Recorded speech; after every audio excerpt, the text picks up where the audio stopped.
புரிதல் கற்போம் வலையொலி தடத்தை காண வந்த அனைத்து மாணவ மாணவிகளுக்கும் அன்பு வணக்கங்கள். இன்னைக்கு என்ன பார்க்க போறோம் அப்படின்னா, உறவுகளும் சார்புகளும் பயிற்சி 1.1ல் இருக்கக்கூடிய 5வது சம் பார்க்க போறோம். ஏக்குரிய கணம் 1 2 3, பிக்குரிய கணம் 2 3 5, சிக்குரிய கணம் 3 4 மற்றும் டிக்குரிய கணம் 1 3 5 எனில் ஏ வெட்டு சி கிராஸ் பி வெட்டு D equal to A cross B வெட்டு சி கிராஸ் டி என்பது உண்மையா என சோதிக்கவும் அப்படின்னு கொடுத்துருக்காங்க. ஈக்குவேஷன்ஸ் கொடுத்தாலுமே ஃபஸ்ட்டு என்ன செஞ்சுப்போம், இடது பக்கத்தை எடுத்துப்போம்.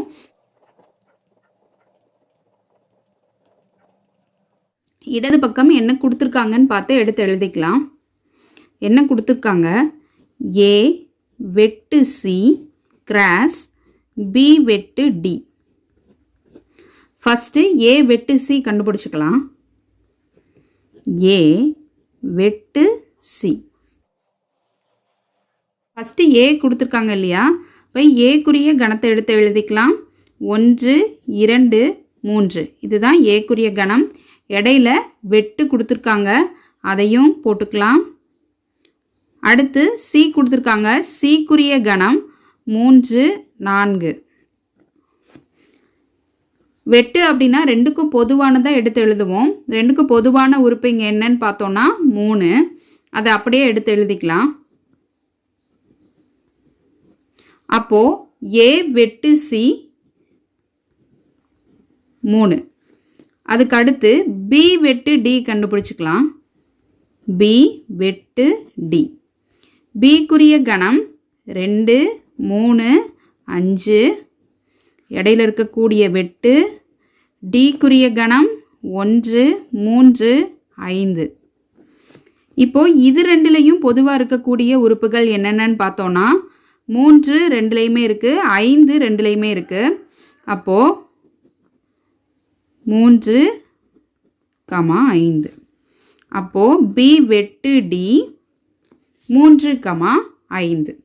இப்போது நமக்கு கொடுத்துருக்கக்கூடிய இடது பக்கம் என்னன்னு பார்த்தோன்னா ஏ வெட்டு சி கிராஸ் பி வெட்டு டி. அதை கண்டுபிடிச்சிக்கலாம்.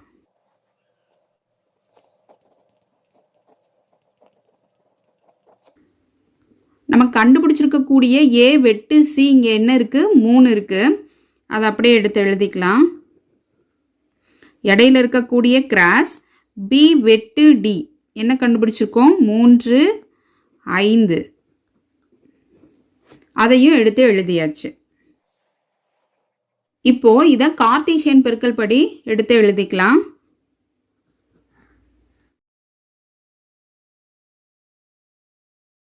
மூன்று 3 5. கடைசியாக கணத்தை க்ளோஸ் பண்ணிக்கலாம். இப்போது இதுதான் நமக்கு கிடைச்சிருக்கக்கூடிய இடது பக்கம். அதை சமன்பாடு 1 அப்படின்னு வச்சுக்கலாம். அடுத்து வலது பக்கம் கண்டுபிடிச்சிக்கலாம். நமக்கு கொடுத்துருக்கக்கூடிய வலது பக்கம் ஏ கிராஸ் பி வெட்டு C cross D. A cross B கண்டுபிடிச்சிக்கலாம். ஏக்குரிய கணம் இங்கே ஏ கொடுத்துருக்கனால ஏக்குரிய கணத்தை எடுத்து எழுதிக்கலாம். 1 2 3 இடையில இருக்கக்கூடிய கிராஸ். அடுத்து பி கொடுத்துருக்காங்க, பிக்குரிய கணத்தை எடுத்து எழுதிக்கலாம். 2 3 5. இப்போது ரெண்டையும் கிராஸ் பண்ணி எழுத போகிறோம்.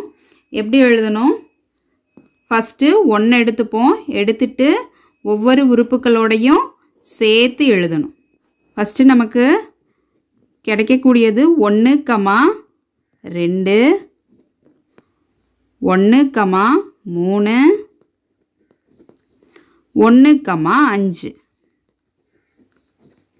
அடுத்து ரெண்டாவது உறுப்பு எடுத்துக்கலாம். 2 2 2 3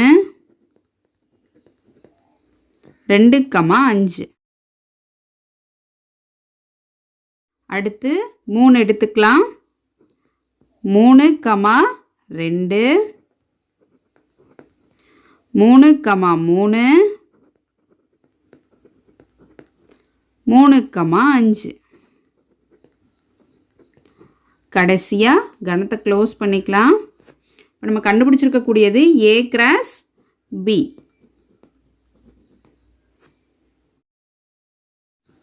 A கிராஸ் B கண்டுபிடிச்சாச்சு. அடுத்து C cross D கண்டுபிடிச்சிக்கலாம். C cross D. Cக்குரிய கணம் 3,4. இடையில இருக்கக்கூடிய கிராஸ் Dக்குரிய கணம் 1, 3, 5. அதையும் அப்படியே எடுத்து எழுதிக்கலாம். இப்போ கார்ட்டீசியன் பெருக்கல் படி எப்பவும் போல எழுத போகிறோம். இப்போ 3,1 3,3 3,5. இப்போ 4 எடுத்துப்போம். 4 எடுத்துக்கிட்டோன்னா 4,1 4,3 4,5. அவ்வளவுதான். கடைசிய கணத்தை க்ளோஸ் பண்ணிக்கலாம். இப்போ நம்ம கண்டுபிடிச்சிருக்கக்கூடியது C கிராஸ் D. நமக்கு கொடுத்துருக்கக்கூடிய வலது பக்கம் என்ன? A கிராஸ் B வெட்டு C கிராஸ் D கொடுத்துருக்காங்க. அதை இப்போ கண்டுபிடிச்சிக்கலாம். A கிராஸ் B ஏற்கனவே கண்டுபிடிச்சாச்சு.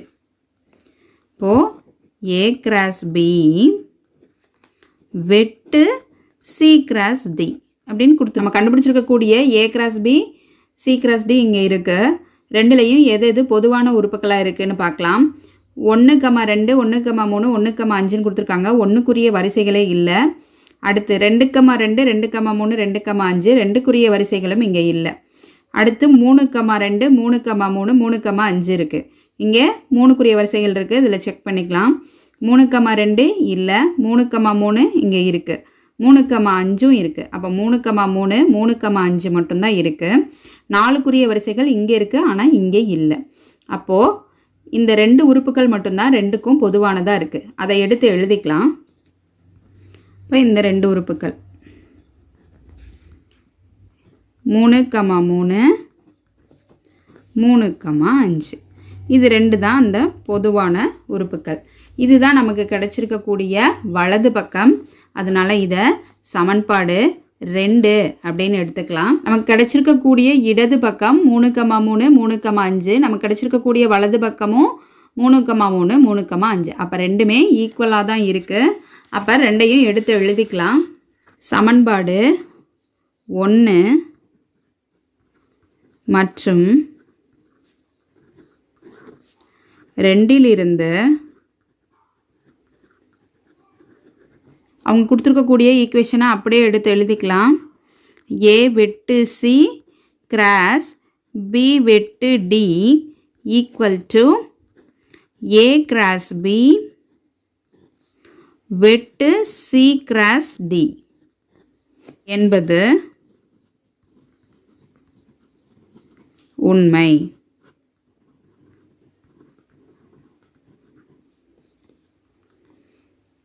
அவ்வளவுதான். இதோட இந்த சம் முடிஞ்சுது. உங்களுக்கு புரிஞ்சிருந்தது அப்படின்னா உங்கள் ஃப்ரெண்ட்ஸுக்கும் ஷேர் பண்ணுங்கள், சப்ஸ்கிரைப் பண்ணுங்கள், லைக் பண்ணுங்கள். தேங்க்யூ.